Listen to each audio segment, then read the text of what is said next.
So today's the day. You clicked on this video and you've decided that you're gonna get your crap together. Now that's good, but how do you start? You know, it's kind of hard to start when you don't know what you don't know, you know? Fortunately, you clicked on this video and you found the chocolate-coated content creator who can help you get pointed in the right direction. To survive in this harsh, unforgiving world, you're gonna need a particular set of skills. Skills every teenager or young adult should know. Let's get into this. Number one, how to stay organized. Now, before you can get started to tackle the day, you're gonna need a plan. You're gonna need a system or organization to know where to put your stuff. If I'm not being very clear, I'll restate it. Get organized. It's kind of hard to know where the start is if you can't see where you're going through all the disorganized clutter in your life. Start by physically getting your things in order. Place things on shelves and drawers and boxes, whatever you need to do. Getting your physical world organized is essential to getting everything else that follows in order. Once you've achieved peace and harmony in your room, you'll need to decide what's the best way to organize your thoughts. Now, it's at this point where most people can be split into two categories,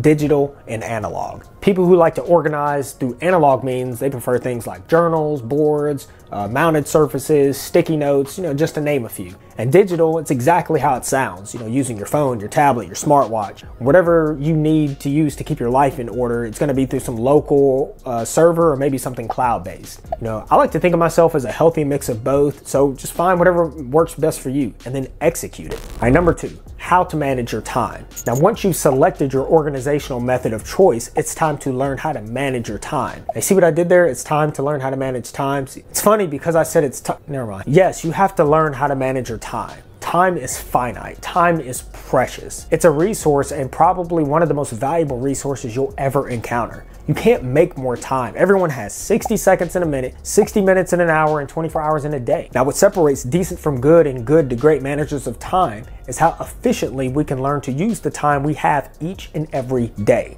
This means finding a calendar that works for you, a to-do app that works for you, a note-taking app. You get the point. Find whatever works best for you, both in form, function, and cost. Now, if you look around YouTube, you are going to find no shortage of what's on my phone videos, or these are the productivity apps I use every day to make me millionaire type videos. Truth be told, I hope to make one of these videos myself one day, but that's neither here nor there. I will say that most of these videos seem to be bloated with too many apps and not enough substance.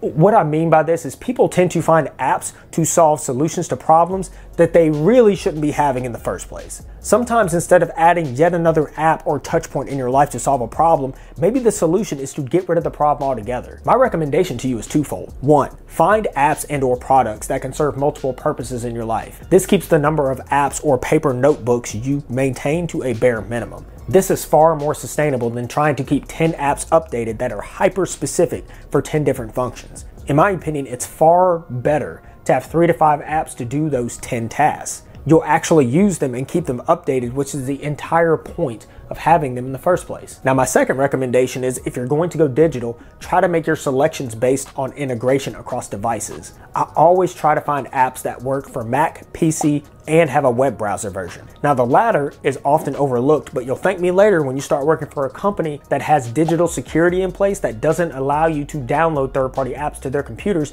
and you will have to work around this by using your favorite app through their company-approved internet browser. I think enough has been said on this, so let's move on to life skill number 3, how to do laundry. Now, before you think I'm tripping by saying that you need to do laundry, hear me out. Do kids these days even say the word tripping anymore? Am I tripping? Is it tripping or tripping? Yes, laundry. You need to learn how to do your laundry. I'm not going to go into detail on how to do your laundry, but I'd rather discuss why it's important. You are going to find yourself one day all alone in the big bad world all by yourself, and you're going to have to fend for yourself. You're going to need the big 4: food, water, shelter, laundry. We'll discuss food next, but laundry is just as important, and that's why we're discussing it here. Smelling nice, keeping your clothes in presentable condition, and practicing good hygiene are all achievable by learning the correct way to do your laundry. If you hate doing laundry, that's fine. Figure out what you hate about it and then work around it. For example, I personally hate doing laundry. I hate when I have to do multiple loads and I hate putting it away. The solution for me is to do smaller loads often so I don't have to build up this big pile that I have to try to manage later.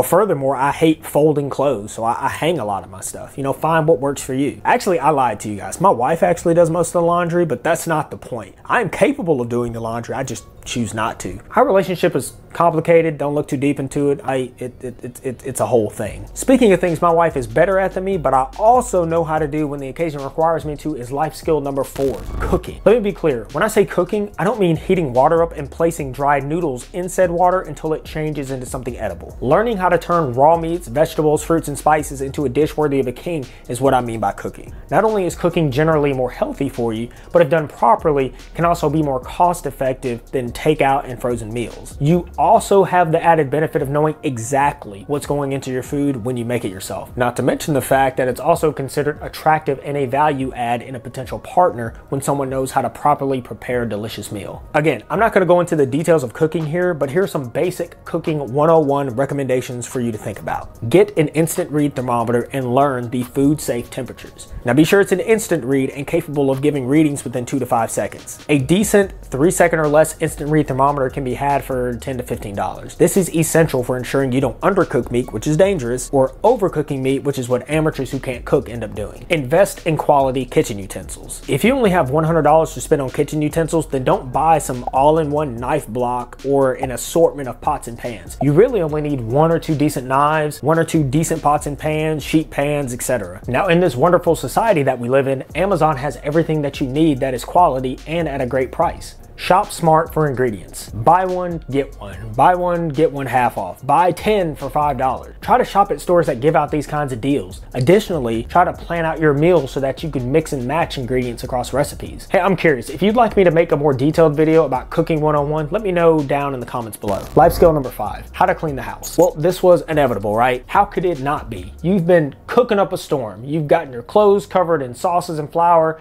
and a mess was sure to be made, so it's time to clean it up. Now, keeping a clean room, a clean apartment, your dorm, home, flat, whatever you call it, well, that's some how to adult 101 type stuff. No one wants to come over to your disgusting place of residence with all your old pizza boxes stacked up, dirty laundry all over the floor, and urine splatter all over the toilet. You know who you are. Bonus tip for the guys out there, if you want to keep your toilet more urine free, just try assessing the situation down below, before you fire away. Just get your aim and just plot the trajectory before you fire away.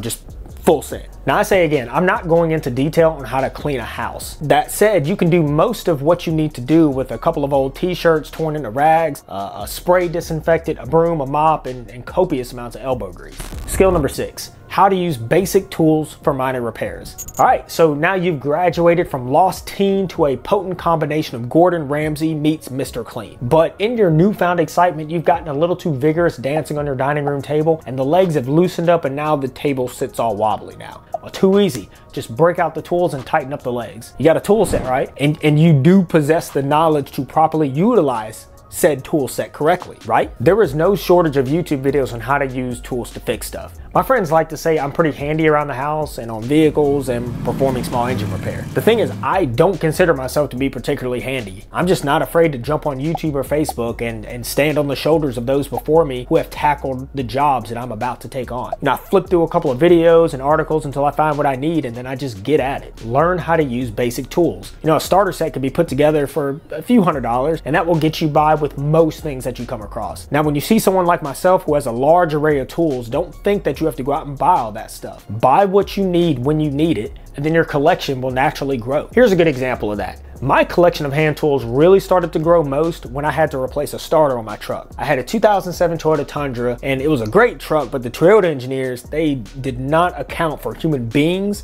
needing to access and replace parts as they wore out over time. A job as simple as replacing a starter turned into a massive undertaking, with Toyota quoting me $1,200 in labor alone. So I did a little research and I figured out I could do the job myself, but I needed some specialty and better designed tools that I didn't have. In all, I spent about $800 in tools, and then I got the job done. Not only did I save myself $400 in labor, but I walked away with the knowledge that I could in fact tackle one of the most difficult jobs to perform on that truck, and I had $800 of new tools that I could justify to my wife. That's a win-win-win. Number 7, how to find a job. So now that your belly is full of food that you've cooked yourself and you've eaten on the table that you fixed, it's time to scrap together some cash so you can buy some more ingredients, cooking utensils, and tools. Now for that, you're gonna need a job. Now this is pretty straightforward if you're looking for some part-time work, but what if you're looking to get into something a little more exclusive? Maybe you're looking for full-time work or wanting to get into something competitive. Well, for that, you're gonna need a couple things.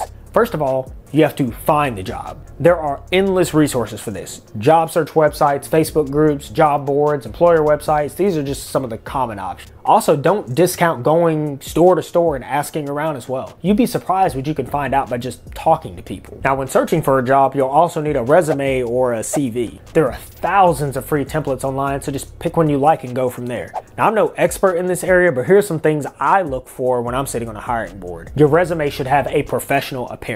I don't want to see a bunch of bold colors and unnecessary symbols plastered all over your resume. It's distracting and unprofessional. Just keep it simple. Your email address, it speaks volumes. Did you know that email accounts are free and you can have more than one? Don't put your 5th grade email address of skywalker69@hotmail.com on your resume. Make a new one, keep it simple, and make it Gmail. Google owns most of the internet. Just use Gmail. Expand on your experience. If you don't think your previous jobs are seamlessly transferable to the job you're applying for, then do your part to craft a narrative as to why your previous job experience is relevant. Explain what you learned from your jobs and how they helped better prepare you for future positions. Now, if you've done all that correctly and it goes well, then you're gonna move on to the next step, which is interviewing for the job. Now, I'm not gonna go into that here since I've already made a full video on this. If you'd like to learn more about how to interview, check out my video titled Watch This to Crush Your Job Interview. Life skill number 8, how to talk on the phone. So you've applied for the job and now you're just waiting to hear back. Maybe they'll send you an email, but there's still a high chance you'll be reached out to by phone. And by phone, I mean they'll call. Not text, they'll call. All right. Listen. Guys, learn how to answer and talk on the phone. I'll keep this real simple. If you don't know how to talk on the phone, just copy what I do and adapt it to your own use. Here's an example. Hello, this is Nick. Yes, hi, I'm Charles with Custom Candy Care Services. Is this Nick? Yes, this is he. Okay, great. Well, Nick, we've received your job application through our website. Are you still interested in the position? Oh, I'm glad to hear you received my application. And yes, I'm still interested in the position. Oh, fantastic. I'm glad to hear that. We'll get that interview set up. Are you free at 11:30 this upcoming Thursday? Ooh, no, sir. I'm actually not available at that time. I have class during that time. But I'm pretty well free in the afternoon. Do you have anything for Thursday at like 3 p.m.? Actually, we do. How is 3:30 p.m. this upcoming Thursday? Does that work for your schedule? Yes, sir. That'd be perfect. I appreciate it. Okay, then great. We look forward to seeing you then. Thanks, sir. I appreciate it. Bye. Answer the phone with a little professionalism. If it's a number you don't recognize, don't just say hello with a flat, bothersome tone in your voice. First impressions are crucial. Treat every call like it's important, then adjust if it turns out that it's not. Number 9, how to drive safely. Now today is the big day. You're gonna hop in your car and drive to the interview. And of course, on the way to the interview, you complain, like always, about how bad a driver everyone is and proudly proclaim that your city has, without a doubt, the worst drivers in the world. Living in America, we love our freedoms, and truth be told, I love them too. However, I do believe that it is a little too easy to obtain a driver's license in this country. Now, all politics aside, a driver's license is a privilege, not a right. A little extra practice when learning to drive can make a huge difference for you down the road. Remember, the reason you're here right now watching this video is because you're looking for some self-improvement. Why not take the time to improve your driving? A little extra time in a large empty parking lot can take your driving from passable to great in very little time. Increasing your driving ability will also make you more aware as a driver, which comes in handy for spotting danger on the road before it has a chance to reach you. The best chance to avoid an accident is to see it before it happens. Life skill number 10, how to swim. Well, so far you've managed to dodge the dangerous drivers on your way to the interview, but out of the corner of your eye, you see an unattended small child about to fall into a swimming pool. You slam on the brakes and swing into action, diving headfirst into the water after the child. That's a good thing you know how to swim, otherwise this would have been a bad day for both of you. Yes, my friends, you should know how to swim. Now, if you grew up like I did, for many years, I didn't have access to a friend whose parents had a swimming pool. That's fine. Plenty of gyms, after-school clubs, or even public school programs have access to swimming pools and can provide lessons. The goal isn't to become an Olympic-worthy swimmer, but you need to be able to handle yourself in water. Over 70% of the earth is covered in water. You'll have to deal with it sooner or later, so you might as well be prepared. Number 11, how to administer basic first aid. So now that you're the hero who pulled a child from falling into a pool, there is no time to waste. The child is all scraped up from the fall and having a hard time breathing. Now it's time to spring into action and to administer first aid. Now, good thing you watched that guy on YouTube who prepared you for this oddly specific situation, and you took a CPR class and watched YouTube videos on how to administer basic first aid. Now, furthermore, you felt so compelled to listen to the magnificent maestro of medical ingenuity that you put together a basic first aid kit that you keep in your car. A few applications of CPR and the kid's lungs are clear. Now add in a light coating of antibacterial ointment with an application of bandages, and the kid is right as rain. Go you. Number 12, how to conduct an interview. What an eventful drive to an interview. Good thing you brought a towel and a change of clothes. You never know when a child will need saving from a swimming pool on your way to an interview. You're a little early, so you wait in the parking lot getting yourself ready. Might as well break out the phone and watch the video titled "Watch This to Crush Your Job Interview" one more time just to ensure you're ready to knock this interview out of the park. The clock ticks past 3 p.m., so you head inside and wait in the waiting room. I'm glad that's over. Interview's done. You feel good about it. You've done all you can do. Nothing left but to wait for them to call you back with the results. Number 13. How to cope with failure. Unfortunately, life doesn't always pat you on the head and make you feel better about yourself.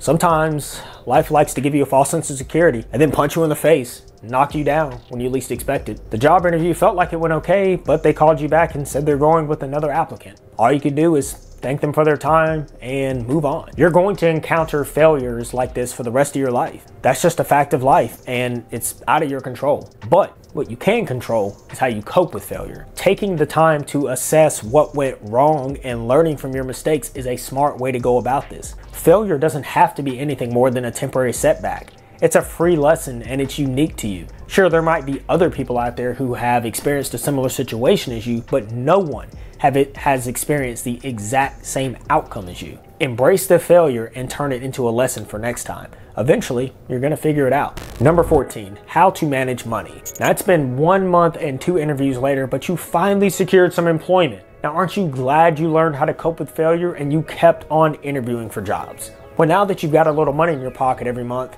maybe you should figure out how you're gonna manage it. Managing money is one of the most complex things you'll ever have to do. Everyone in your life or online will have an opinion on what you should do with your money. And I'm no different. I have my opinion on how I spend, save, and invest my money. It works for me, but it may not work for you. Money management principles aren't a one-size-fits-all approach. But since you clicked on this video, I might as well give out some free advice. Now, I'll keep it simple. Generally speaking, money has 4 different paths that it can take in your life. You can earn it, spend it, save it, or invest it. I'm well aware there are dozens of other sub options available, so if you are a financial analyst and would like to insert your opinion, please share it down below in the comment section. Anyway, you have to decide how you want to split your money between these 4 avenues. I'm pretty big into generating income, saving, and spending. I'm not big into investing, but I do plan to change that in the future. If I could go back in time and make a recommendation to my 18 to 21-year-old self,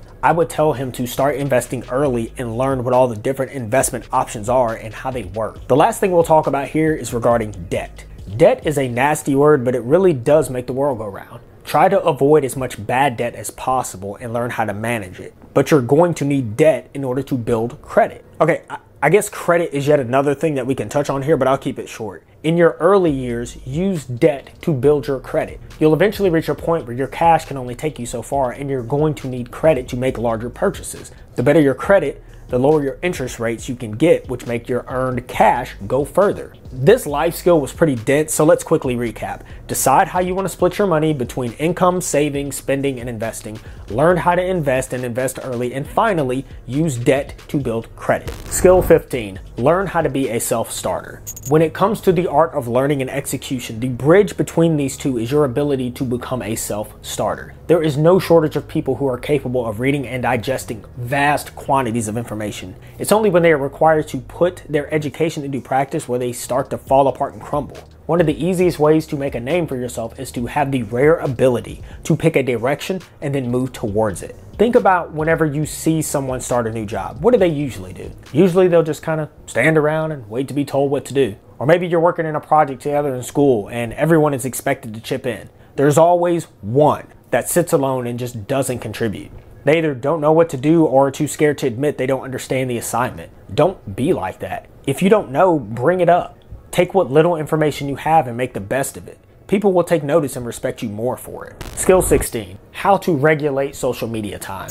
I'm not sure how I feel about this one. I'm kind of torn. On the one hand, I want you to spend less time on social media and more time putting into practice the things you've learned using social media. But on the other hand, I want you to watch more of my videos, so now I feel a bit like a hypocrite. If I had to pick one side of the aisle, I'd prefer you spend less time on social media, or at the very least, just regulate your time on it. The thing is, it's too easy to get sucked into a rabbit hole of useless information and entertainment through our computers, phones, tablets, and watches. I understand everyone needs to rest their brain every now and again in order to stay sharp. I'm not saying you have to be learning at all times of the day, but you should be mindful of how much time you waste looking at pointless images and videos. That said, here's a little life hack for you. If you're in the business of using social media to build your own brand, then take the opportunity to use social media as a learning tool. The videos I like to watch on YouTube, I try to make mental notes of what I'm watching and figure out how I can apply them in my own videos for the future. This means I'm able to have my cake and eat it too. I'm being entertained and I'm learning at the same time. Number 17. How to stand up for yourself. This skill is last on this list for a very good reason. When you decide to walk the path of personal growth, you're going to be met with friction. Friction from your peers, classmates, friends, parents, co-workers, teachers, and siblings. Your new outspoken lifestyle is going to draw criticism. Probably not to your face, but it's going to come in subtle ways. People may scoff at you and doubt your opinion on things that they ordinarily wouldn't question. You have to shut all this down. Put an end to it. When people want to hold you back, it's on you to move them aside and stay your course. Don't be afraid to speak out when necessary. Don't hesitate to show your work when you need ammunition to fight back with. Yes, I'm aware that I have said that most of the time we should remain silent and work behind the scenes, but occasionally, when people overstep that line and decide that they will dictate how the world views you, this is when you need to step up and speak out. A lot of what was discussed here today was done so in a fairly lighthearted and joking manner, and that was by design. Life is a difficult road to navigate, and being too serious about it all the time makes the journey just downright painful. I've made tons of mistakes in my life, and if I let every pitfall be the stopping point for my forward progress, well, I wouldn't be here talking to you right now. I've been looked over for jobs after numerous interviews. I'm glad that happened. I needed that to happen so I could learn how to prepare better for the next one. I've started a new job making good money and blew it all away on a stupid purchase. I'm glad that happened when I was young because the consequences were low and I learned the value of having a budget and saving for a rainy day. And I've had people tell me to my face that I was too stupid to do any job that had a strong foundation in science and math. Hell, my own dad told me I wouldn't make it in life with a career as an engineer. It hurt when he said it, but I don't blame him for saying it. He had every reason to say that based on my previous STEM performance in school. But here's what the old man didn't account for. What no one accounted for. No one asked me how much drive and determination was burning within me. And if you're watching this video, then the same is true for you. If you want something bad enough, you're gonna figure it out. The wonderful thing about today is that all the knowledge you could ever want is at your fingertips, and it's usually pretty cheap, and in a lot of cases, it's free. I hope today's video was helpful for at least one person. My aim was to help at least one person to build a foundation that they could build a life upon, to help you to get started on the right foot. I was so tired and did not want to make this video today, but I'm so glad I did. It's been amazing to be able to share these lessons with you all today. I appreciate y'all watching. Y'all be easy.